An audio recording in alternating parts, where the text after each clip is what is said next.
Kareem Abdul-Jabbar, a basketball icon with an unmatched skyhook, was born Ferdinand Lewis Alcindor Jr. on April 16, 1947, in Harlem, New York City, a vibrant hub of culture and grit. Growing up in the Dickman Street projects, Lou, as he was known then, was the only child of Cora and Ferdinand Alcindor, a transit cop and jazz musician.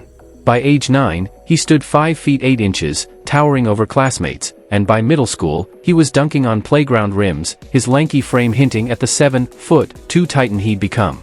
Basketball wasn't just a game, it was his escape, fueled by a quiet intensity and a love for jazz inherited from his dad. Lou's hoops journey took off at Power Memorial Academy, a Catholic high school in Manhattan.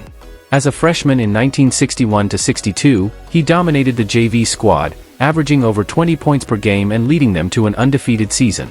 His size and finesse overwhelmed opponents, and he quickly earned a varsity call-up. By his sophomore year, now a starter, Lou averaged 19 points and 10 rebounds, guiding Power to a 27-0 record and a New York Catholic High School Athletic Association (CHSAA) title.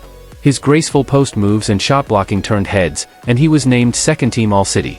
As a junior in 1963-64, Lou exploded, averaging 26 points and 15 rebounds per game. He led Power to a 30-0 season, another CHSAA crown, and a national prep title, earning first-team All-American honors from Parade magazine. His signature hook shot, later dubbed the Skyhook, began to emerge, a weapon honed under coach Jack Donahue. By his senior year in 1964-65, Lou was unstoppable, averaging 33 points and 20 rebounds, steering Power to a 29-2 record and a third straight city championship. His 71-game win streak set a New York record, and he finished with 2,067 points, earning National High School Player of the Year honors. A 5-star recruit, Lou chose UCLA over 200 offers, drawn by John Wooden's disciplined system. At UCLA, Lou redefined college basketball.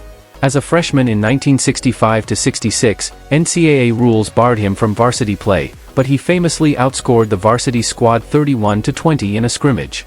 His varsity debut in 1966-67 was seismic, averaging 29 points and 15.5 rebounds on 66.7% shooting. He led UCLA to a 30-0 record and an NCAA title, crushing Dayton 79-64.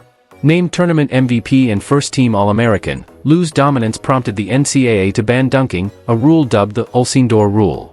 In 1967-68, he averaged 26.2 points and 16.9 rebounds, guiding UCLA to a 29-1 mark and a second title, beating North Carolina 78-55 despite an eye injury. His senior year in 1968-69 cemented his legend. Averaging 24 points and 14.7 rebounds, Lou led UCLA to a 29-1 record and a third straight NCAA championship, topping Purdue 92-72 with 37 points and 20 rebounds. He swept Player of the Year awards, Naismith, Helms, and USBWA, finishing with 2,325 points and 1,367 rebounds, both UCLA records. Converting to Islam in 1968, he adopted the name Kareem Abdul-Jabbar, noble servant of the powerful, reflecting his growing social consciousness.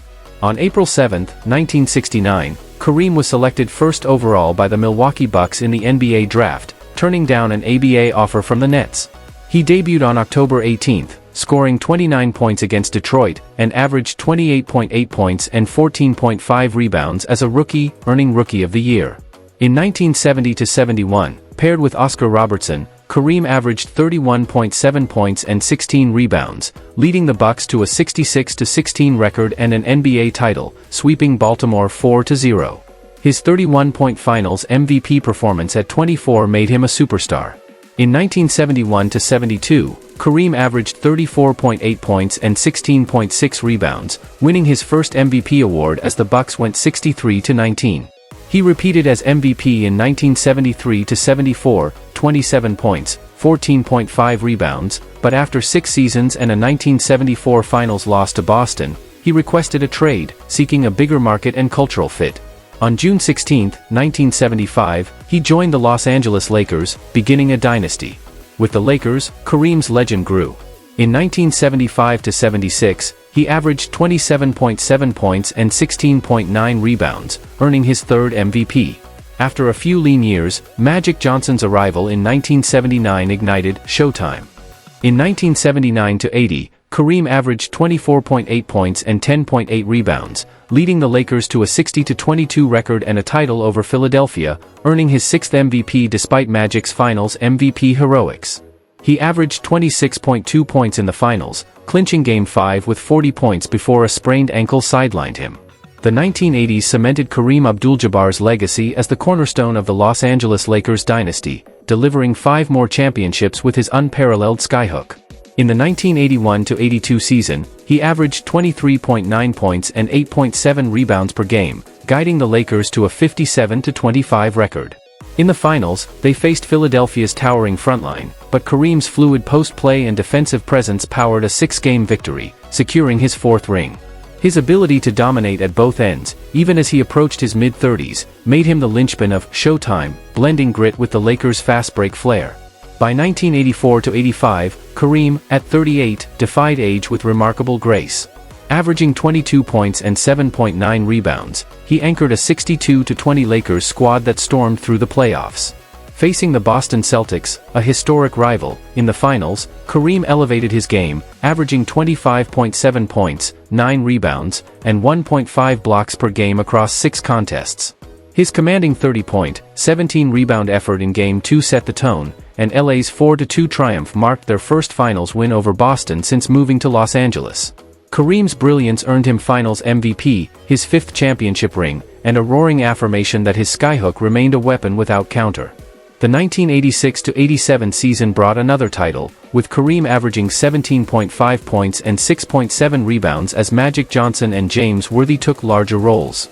His skyhook, delivered with a flick of his wrist, arcing untouchably over defenders, sparked a 6-game rout of Boston in the finals. In 1987-88, Kareem, nearing 41, added a 6th ring, averaging 14.6 points in the regular season but rising in the clutch. The Lakers' 7-game finals win over Detroit showcased his veteran savvy, as he hit key shots to seal back-to-back crowns.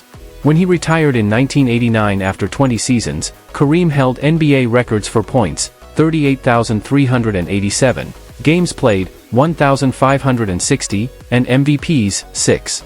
His final game, a playoff loss to Phoenix on May 15, 1989, ended with a standing ovation from the Forum crowd, honoring a 42-year-old legend who'd reshaped basketball. Beyond the court, Kareem's influence flourished. He dabbled in coaching, mentoring young bigs with the Lakers' D-League affiliate in the early 2000s, and poured his intellect into writing. Books like Kareem, 1990, and On the Shoulders of Giants, 2007, wove basketball with Black history, earning critical acclaim. His acting chops shone in Airplane, 1980, where he played a cheeky co-pilot, and Game of Death, 1978, trading kicks with Bruce Lee. As a cultural voice, he penned essays for Time and the Washington Post, tackling race and justice. In 2016, President Obama awarded him the Presidential Medal of Freedom, lauding his activism, from backing Muhammad Ali's Vietnam draft resistance to championing equality. Kareem's post-NBA life became a masterclass in impact, blending art, thought, and advocacy with the same grace as his skyhook. As of April 2025, Kareem, now 77, remains a towering figure. In 2024, he launched the Skyhook podcast, sharing stories from his career, and his health, battling leukemia since 2009, has stabilized, allowing public appearances. Standing 7 feet 2 inches with a 7-foot 5 wingspan, Kareem's game was elegance and dominance. His skyhook, likened to Bill Russell's defense or Wilt Chamberlain's power, was poetry in motion. His 19 All-Star nods, 15 All-NBA selections, and 11 All-Defensive honors underscore a career that bridged eras. Kareem's journey, from Harlem's courts to UCLA's dynasty, Milwaukee's rise, and LA's Showtime, is a saga of skill, intellect, and purpose. That wraps up our deep dive into Kareem Abdul-Jabbar's incredible story. From Lou Alcindor to the NBA's scoring king, he's a legend who redefined the game.